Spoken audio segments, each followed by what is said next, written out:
Hello students, कैसे हैं आप लोग। SBN साइंस एकेडमी के इस यूट्यूब चैनल में आपका स्वागत है। जैसा कि आप लोगों को पता ही है कि लॉकडाउन की वजह से हमने ये चैनल शुरू किया है। आज इसी चैनल में हम आप लोगों के लिए क्लास 12 का chapter number 1 reproduction in living सजीवों में जनन आपके सामने लेके आए हैं।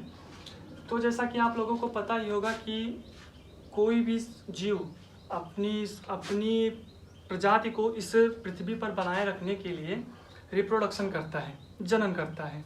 जनन के माध्यम से वो अपनी पीढ़ी को आगे बढ़ाता है। तो जैसा कि आप लोगों को पता ही होगा कि हर एक जीव का एक निश्चित जीवन काल होता है। जीवन काल मतलब होता है कि कोई भी इंसान, कोई भी जीव अपने जन्म से लेकर उसकी नेचुरल डेथ तक के टाइम को जीवन काल कहते हैं। जीवन काल को इंग्लिश में लाइफ स्पैन कहते हैं। तो जैसा कि आप लोगों को इन बातों से आप लोगों को ये निज्ञात हुआ होगा कि रिप्रोडक्शन की डिफिनीशन क्या होती है। ये आपको पहले से भी पता होगा। रिप्रोडक्शन की डिफिनीशन, रिप्रोडक्शन मतलब होता है जनन। जनन मतलब कि अपने समान नए जीवों की उत्पत्ति करना। अपने समान नए जीवों की उत्पत्ति करना ही जनन कहलाता है। अपने समान नए जीवों की उत्पत्ति। रिप्रोडक्शन के दो प्रकार होते हैं। एक होता है एसेक्सुअल रिप्रोडक्शन और दूसरा होता है सेक्सुअल रिप्रोडक्शन। असेक्सुअल रिप्रोडक्शन मतलब होता है अलैंगिक जनन। असेक्सुअल रिप्रोडक्शन मतलब होता है अलैंगिक जनन। यह मुख्यतः एक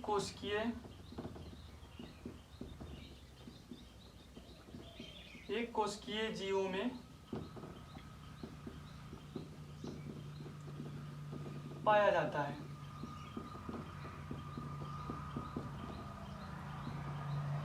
इसमें नर और मादा की आवश्यकता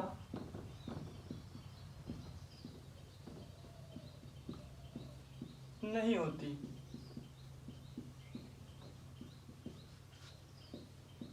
इसमें युग्मक, जिसको इंग्लिश में गैमीट बोलते हैं, इनका फॉर्मेशन नहीं होता, युग्मक नहीं बनते। इनके द्वारा उत्पन्न संतानों को क्लोन कहा जाता है।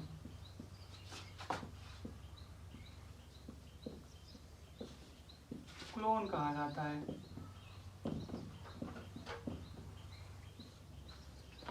असेक्सुअल रिप्रोडक्शन के कई टाइप्स होते हैं। नंबर 1 हो गया fusion, budding, fragmentation, by spore, vegetative. Fusion को हिंदी में बोलते हैं विखंडन।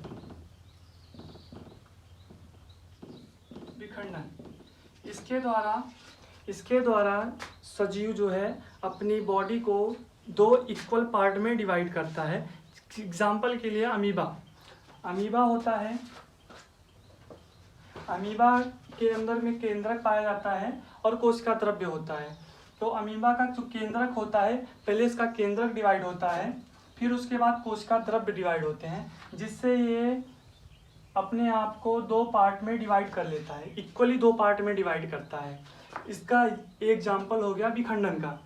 नंबर 2 पे आता है आपका बर्डिंग, जिसको हिंदी में बोलते हैं मुकुलन।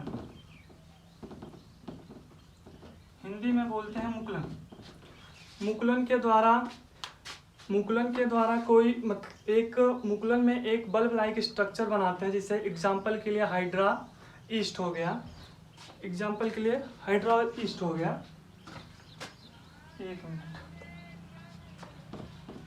मान लीजिए ये ईस्ट है, इसके ऊपर एक बल्ब लाइक स्ट्रक्चर बनता है।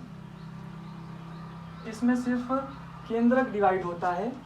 केंद्रक अपने आप को दो भागों में डिवाइड करता है।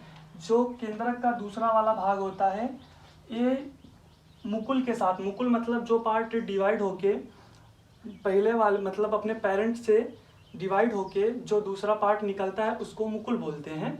जो मुकुल होता है तो जो केंद्रक अपने आप को दो भागों में डिवाइड करता है तो वो उसका एक पार्ट मुकुल में चला जाता है, जिससे एक नया जीव बन जाता है, एक नया इष्ट बन जाता है। तो ऐसे ऐसे भी होता है हाइड्रा में भी। नंबर 3 पे आता है फ्रेगमेंटेशन, खंडन। हिंदी में इसको खंडन बोलते हैं। खंडन होता है यहाँ पे जैसा पहले बताया गया कि विखंडन होता है, विखंडन में मतलब विखंडन में दो इक्वली पार्ट में डिवाइड करता है खुद को अमीबा। और इसमें खंडन में क्या होता है, खंडन में कोई भी बॉडी पार्ट दो या दो से अधिक भागों में डिवाइड होता है। इसका एग्जाम्पल होता है स्पाइरोगाइरा। स्पाइरोगाइरा फ्रेगमेंटेशन का एग्जाम्पल होता है स्पाइरोगाइरा।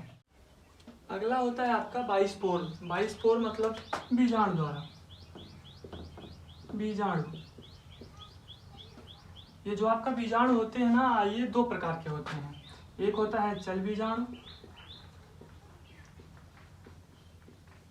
और दूसरा होता है अचल बीजाणु।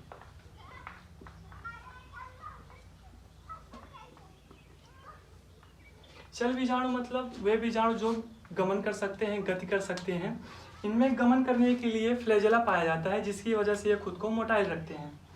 बाइस्पोर बीजाणुओं के द्वारा जो है कैसे होता है, आइए देखते हैं। बीजाणुओं के द्वारा पेनिसिलियम में पाया जाता है, आपका कोनिडिया पाया जाता है पेनिसिलियम में, जो कुछ इस लाइक के स्ट्रक्चर का होता है।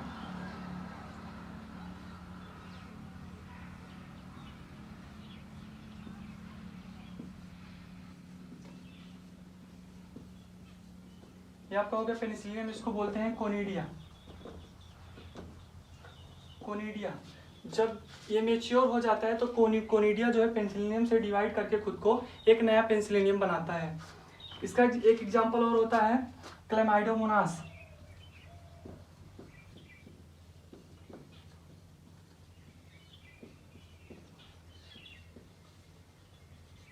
क्लेमाइडोमोनास इसमें पाया जाता है जूस्पोर, जिसको हिंदी में बोलते हैं चल बीजाणु। अगला आपका आता है वेजिटेटिव रिप्रोडक्शन। पहले ये एक बार रिवाइज कर लेते हैं। टाइप ऑफ रिप्रोडक्शन, अपने समान नए जीवों की उत्पत्ति करना ही रिप्रोडक्शन कहलाता है या जनन कहलाता है। जनन के दो प्रकार होते हैं, असेक्सुअल रिप्रोडक्शन हिंदी में बोलते हैं अलैंगिक जनन, सेक्सुअल रिप्रोडक्शन हिंदी में बोलते हैं लैंगिक जनन। अलैंगिक जनन के कितने प्रकार होते हैं, फिजन जिसको हिंदी में विखंडन बोलते हैं। विखंडन अमीबा में होता है। अगला आपका देखिए होता है बडिंग, मुकुलन, जिसका एग्जाम्पल होता है ईस्ट और हाइड्रा।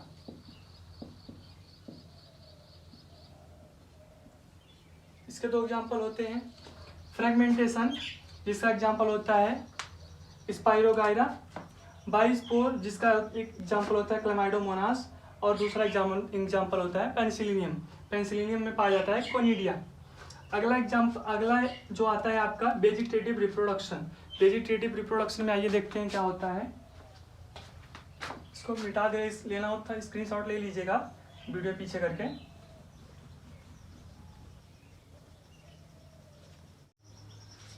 आइए देखते हैं वेजिटेटिव रिप्रोडक्शन।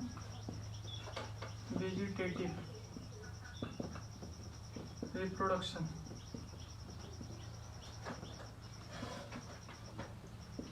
ये भी एक प्रकार का असेक्सुअल रिप्रोडक्शन है। इसको हिंदी में बोलते हैं कायिक जनन। यह मुख्यतः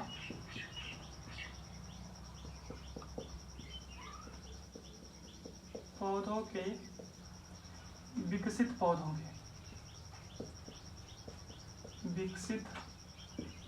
के